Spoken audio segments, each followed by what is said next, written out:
Hey everybody, and welcome to a new video series I'm going to start doing in celebration of the new Doctor, Peter Capaldi. It's actually a series based on an essay I wrote a while back called The Thin Man in the Blue Box. And what it's based on is the fact that Doctor Who has the ability, thanks to the kind of storyline that it has and the story that it can, and the universe that it's in, to take ideas from things like Star Wars or horror or science fiction or fantasy, you name it. Pretty much any genre Doctor Who can take place in. It's phenomenal for that. And so in celebration of that, I've decided to go back through classic Who, current Who, and tell you about the material that it actually predates and the stuff that it references at the time that it's being made. It's really fascinating to see the parallels and the things that it did first. And as this first episode that aired tonight, Deep Breath, had a lot of horrific elements to it, and it sounds like this entire season is going to be fairly horrific. And Vampire David Tennant is on a t-shirt, because why not? I'm going to focus on the horror elements of Doctor Who from actually a Tom Baker episode that originally aired in 1976, and it's called The Seeds of Doom.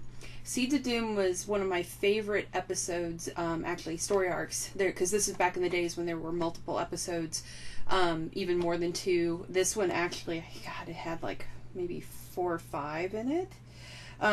But it was great storyline about, and now we're going to get to the part where it's very similar to something else.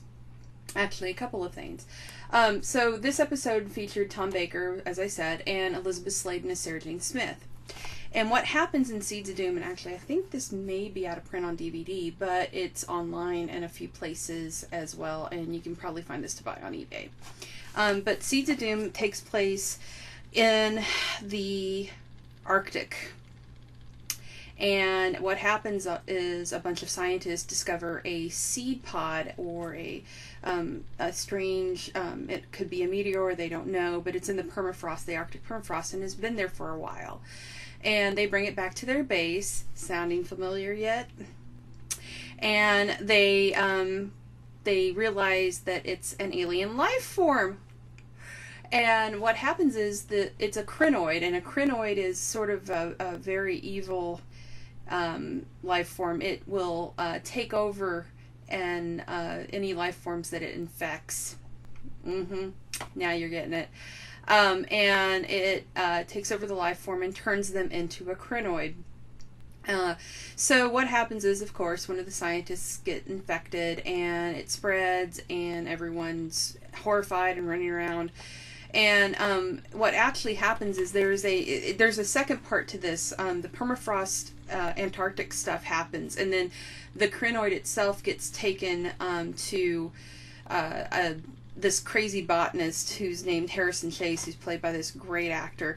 And he's this crazy, psychotic, wants to turn the world into plants, basically. And so the Doctor and Sarah have to go and stop him. And so, of course, by now you've realized what I'm referencing here is John Carpenter's The Thing.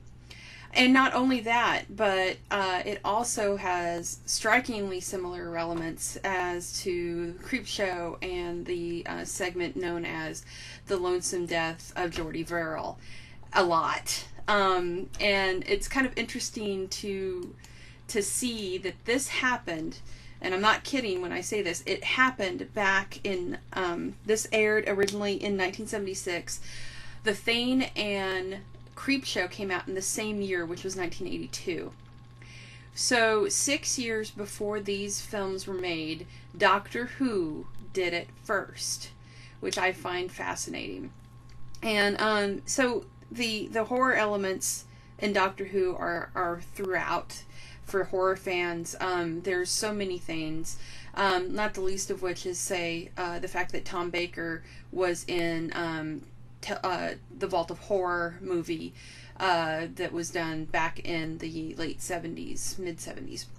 And you also had Lila Ward, who played his companion, was in Vampire Circus, and it was actually a vampire episode in the Bakerverse version of Doctor Who that happened as well, called State of Decay, which was an interesting thing to have her in the crossover of that. So there's a lot of horrific elements that happen. There's a lot of crossover with other science fiction films and things of that nature. But this one always stood out to me. I saw this when I was very young, and it was very traumatizing for a kid. And this is one of those things where the people watching Doctor Who hide behind a couch, and this is one of the things. I mean, this isn't the first time you had an alien that took over a human being and turned him into something else, and you got to watch this horrible thing happen. It was pretty dark for a kids show, but it's one of those things where this one always stood out in my mind, and I actually showed this to my husband, and I said, sounds similar, where he's watching this, is like, yeah, I get what you're saying.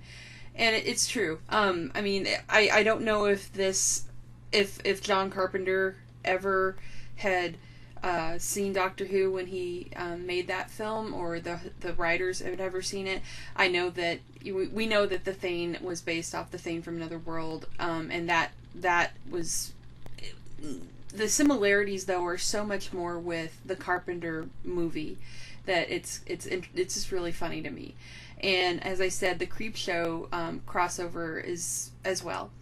So I strongly suggest, if you are new to Doctor Who, or if you've gotten into it thanks to the Eccleston, the Tennant, the Matt Smith, and now the Peter Capaldi stuff, if you've seen the new Who, if you're going to start watching Classic Who, there's some really excellent stuff, and I will, in this series of videos, go over some of them for you and tell you about them and give you my choices, and explain some of the interesting parts, because during the Baker years, of course, that was when Star Wars was coming out and things, and there's quite a few things that they touch upon that are similar to that. There's also Westworld connotations in there, so it's interesting stuff, and I hope you'll enjoy them as we go along.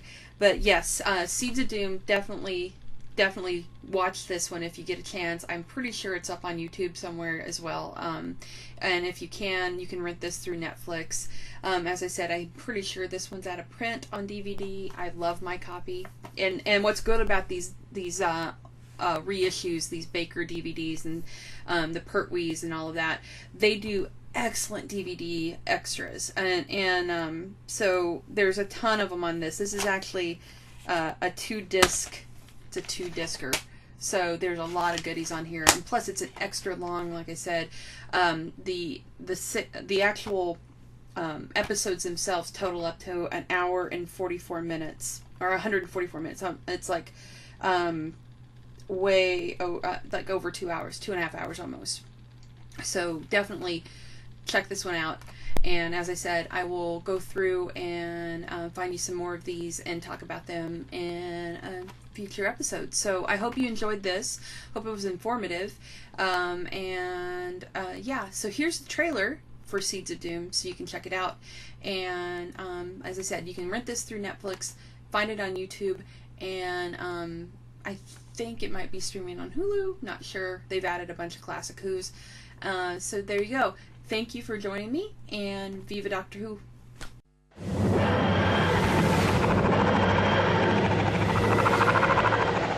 What you have done could result in the total destruction of all life on this planet. What is a crinoid? I suppose you would call it a galactic weed. It's as if he's turning into some sort of a hideous monster. I'm sending you on a little errand, Scobie. Where is the pod? Scobie! Scobie! If we don't find that pod before it germinates, it'll be the end of everything. Everything, you understand? Even your pension. You're full of good ideas, Doctor. People are replaceable, Scobie. The crinoid is unique.